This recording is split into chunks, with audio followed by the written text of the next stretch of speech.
Bismillahirrahmanirrahim. Assalamualaikum warahmatullahi wabarakatuh. Alhamdulillahirabbil alamin. Assalatu wassalamu ala sayyidina Muhammadin wa ala alihi wa ashabihi ajmain, amma ba'du.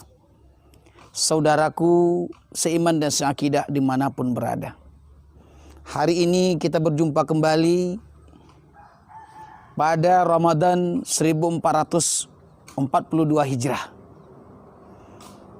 Maka tentunya yang paling pantas kita lakukan adalah memperbanyak rasa syukur dan puji kita kepada Allah Subhanahu wa taala. Kita sadar bahwa tak satu pun nikmat melainkan semuanya berasal dari Allah Subhanahu wa taala. Dan dengan adanya rasa syukur tersebut akan memperbesar rasa nikmat yang ada pada diri kita. Karena bukan persoalan jumlah, bukan persoalan di mana dan setinggi apa kesuksesan yang sudah kita raih, tapi setinggi apa rasa syukur yang bisa kita serahkan kepada Allah Subhanahu wa taala. Semakin tinggi rasa syukur seseorang, semakin terasa melimpah nikmat dan rahmat Allah.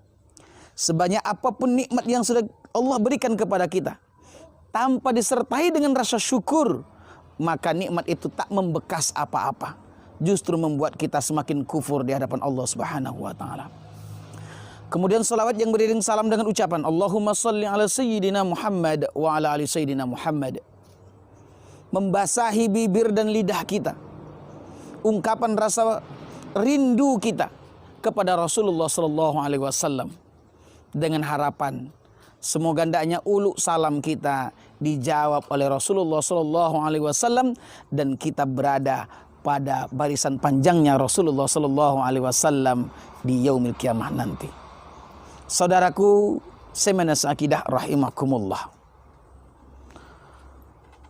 Ramadan dan puasa adalah dua yang mulia. Bahkan kemuliaan Ramadan itu kehadirannya disajajarkan dengan kehadiran Rasulullah sallallahu alaihi wasallam. Begitu mulianya Ramadan. Ketika Rasulullah sallallahu alaihi wasallam hijrah dari kota Mekah ke kota Madinah, maka para penduduk kota Madinah menyambut beliau dengan kalimat marhaban ya Rasulullah. Selamat datang wahai Rasulullah. Ungkapan kebahagiaan penduduk Madinah. Maka ungkapan kebahagiaan itu sama hari ini kita ucapkan ketika Ramadan datang. Marhaban ya Ramadan. Selamat datang Ramadan. Saudaraku seiman seakidah rahimakumullah. Begitu tinggi dan mulianya Ramadan, sehingga seluruh penduduk bumi yang beragama Islam, yang berakidahkan tauhid, yakin akan Allah Tuhannya, yakin pada Muhammad sebagai Rasulnya, semuanya bergembira menyambut kehadiran bulan suci Ramadan. Karena mereka sadar bahwa ini memang bukan Ramadan yang pertama, tapi bisa jadi ini adalah Ramadan terakhir buat mereka. Betapa banyak pula saudara-saudara kita yang sama berbuka, sama-sama bertarawih di masjid yang sama pada tahun yang lalu, tapi hari ini mereka tak ada lagi di sisi kita. Mereka sudah menyahut panggilan Allah Subhanahu wa taala. Tapi kita masih diberikan limpahan rahmat dan nikmat oleh Allah, masih bisa merasakan bagaimana indahnya beribadah pada Ramadan 1442 Hijrah tahun ini. Maka oleh karena itu pantas kita berbangga hati, bermulia, karena memang kita diberikan kesempatan untuk itu. Lalu apa kiranya yang membuat Ramadan itu semakin mulia? Pertama, bahwa dalam bulan suci Ramadan diwajibkan berpuasa. Puasa ini sesungguhnya merupakan amalan universal. Puasa bukan hanya dilakukan oleh orang yang beragama Islam, tapi juga dilakukan oleh saudara-saudara kita di luar Islam. Bahkan puasa bukan hanya dilakukan oleh umat manusia, juga merupakan bagian dari ibadah para hewan. Ular contohnya, ulat contohnya, untuk mengubah diri menjadi lebih mudah, maka ular melakukan puasa. Untuk mengubah diri dari ulat menjadi kepompong, kepompong menjadi kupu-kupu, maka ulat melaksanakan puasa sehingga melahirkan bentuk dan wujud yang lebih indah. Di sisi lain, puasa punya keistimewaan tertinggi di hadapan Allah Subhanahu wa taala. Di antara keistimewaan puasa itu bahwa puasa menjadi berbeda dibanding amalan ibadah yang lain. Karena puasa penilaiannya langsung diberikan oleh Allah Subhanahu wa taala. As-saumu li wa ana ajzi bih. Begitu Allah firmankan dalam sebuah hadits qudsi. Puasa itu untukku dan saya yang lebih pantas menentukan berapa nilainya. Seseorang berpuasa tidak bisa kita ukur dari pucat wajahnya, dari keringnya bibirnya, lelah tubuhnya. Bisa saja itu mungkin sebuah sandiwara. Tapi seseorang yang bisa menentukan bahwa ini pasti berpuasa atau tidaknya hanyalah orang yang mengamalkannya dan Allah saja. Kemudian di sisi lain, bahwa puasa merupakan tolak ukur keikhlasan seseorang. Dalam bulan Ramadan, jangankan untuk memakan hak orang lain, memakan hak kita sendiri, hasil jerih payah kita sendiri, usaha kita sendiri, tapi di siang hari bulan Ramadan kita tak mau lakukan. Begitu jujurnya kita dalam bulan suci Ramadan. Apa yang kita harapkan adalah ikhlas karena Allah Subhanahu wa taala. Maka sekali lagi, puasa merupakan tolak ukur seseorang itu ikhlas atau tidaknya. Ini keistimewaan Ramadan yang pertama. Kemudian keistimewaan Ramadan yang kedua,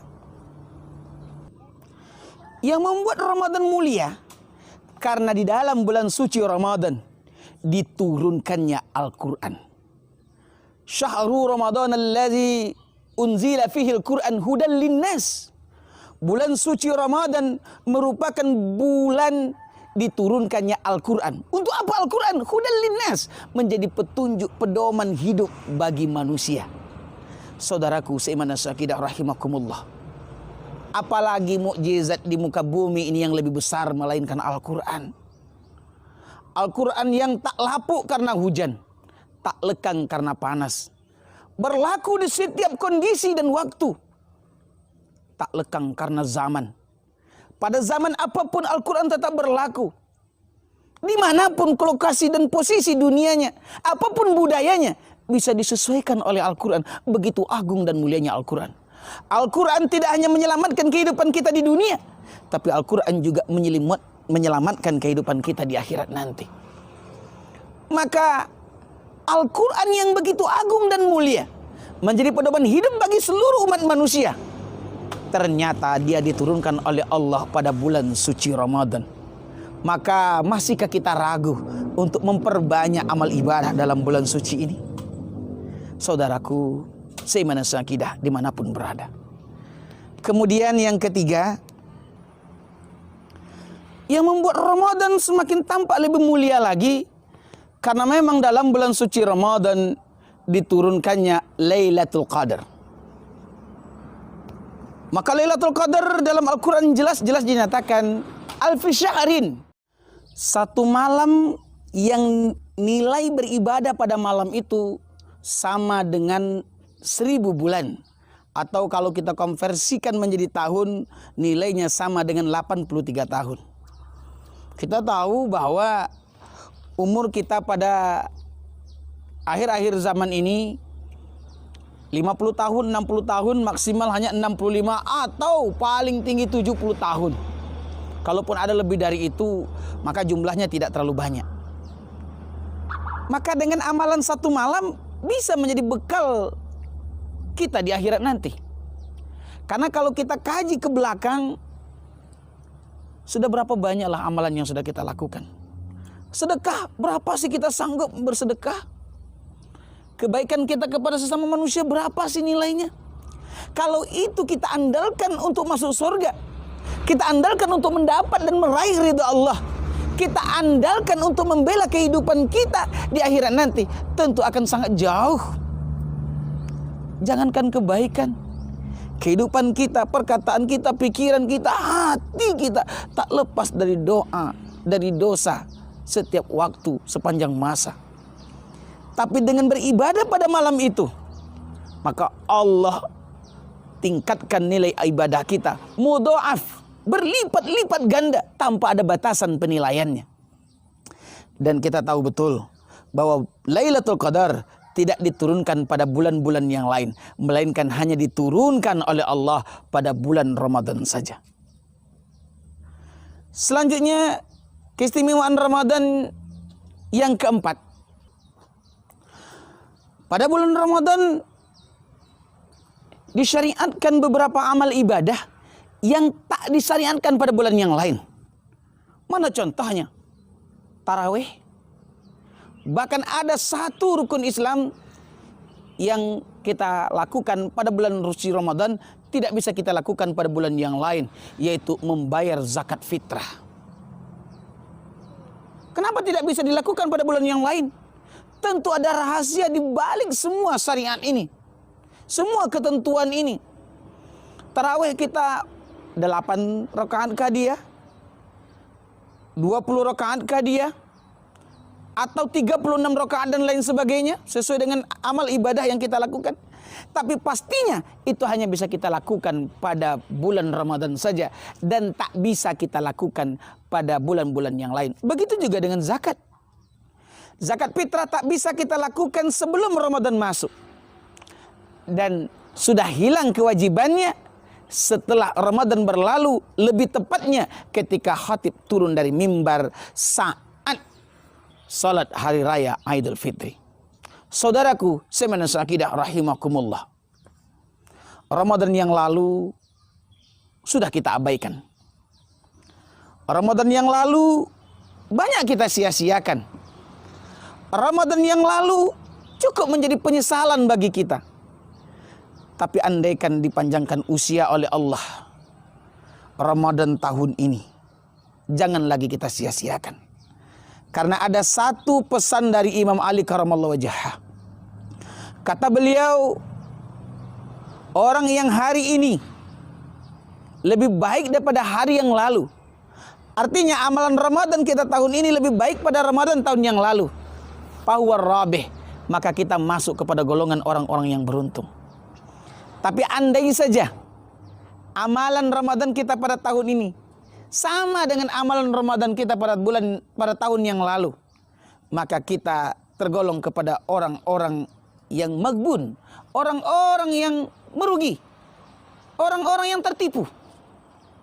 Bahkan lebih parah lagi, andaikan Ramadan hari ini lebih buruk amal ibadah yang kita lakukan dibanding Ramadan-Ramadan yang telah lalu, maka kita tergolong kepada orang-orang yang mal'un, orang-orang yang celaka, orang-orang yang terlaknat.